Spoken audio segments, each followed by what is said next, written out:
سلام. قضیه خیلی جدیه رفقا. این دفعه دیگه واقعا داره کار به جای باریک میکشه. داره میکشه چیه؟ کشیده. ببینید تیبیریش چطوری داره واسه شلاق کش کردن رفسنجانی زمینی چینی میکنه. بعضی عناصر و جریان‌ها در تلاشند انتخابات خبرگان را از مدل همیشگی خارج کنند و به نوعی حاشیه سازی سوق دهند. مصداق نخست حواشی فراوانی بود که در پی سخنان آقای هاشمی رفسنجانی درباره نظارت خبرگان بر عملکرد رهبر به وجود آمد. اصل حرف جدید نبود، اما زمان و نحوه بیان آن به خصوص با برخی مواضع سیاسی خاص آقای هاشمی این سوال را در ذهن برخی اعضای خبرگان و علما به وجود آورد که آیا هدف خاصی پشت بیان این حرف وجود دارد؟ بله وجود دارد. هدف خاصی وجود دارد. اکبر کوسه میخواد به اسم رهبری شورای و این حرفا خامنه رو دراز کنه. میخواد بهش بگه یادت نذاشتی به خاطر سنم رئیس جمهور بشم؟ حالا بخور. حالا نوبت منه که حلوای تو رو بپزم. خامنه هم که بد جوری کفر شده نوچه هاشو انداخته به جون کوسه. از کی شروع کنیم؟ آها، از گروه بانگارسیای نظام، یعنی فیروز آبادی بادی. پاسدار حسن فیروزآبادی. مردم به گوش باشید که کلید شکستن استحکام داخلی اقتدار ایران اسلامی امروز واژه شوراست.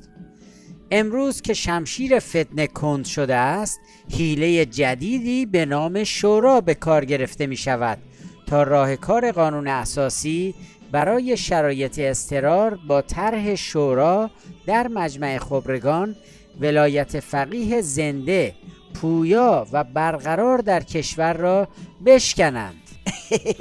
آقا من اصلا هیچی نمیگم، شما خودتون بگید.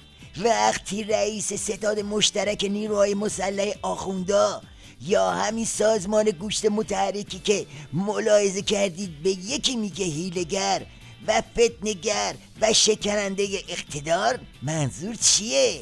خب منظور اینه که تو قدم بعدی میخوان طرفو قیچی کاری کنن دیگه. آنها که به دنبال شورایی شدن ولایت فقیه و تخریب این جایگاهند امراس‌های 1300 ساله هستند. بفرمایید. ملیجک خمینی رفیق 50 ساله سیدعلی حالا شده امراس 1300 ساله. بعد خبرگان که راش نمیدن هیچ، میخوان از مجمع تشخیص مصلحت هم سوتش کنن. اینا نقشه عظما رو یکی دیگه از نوچه هاش لو داده. ما به دنبال جانشین هاشمی هستیم.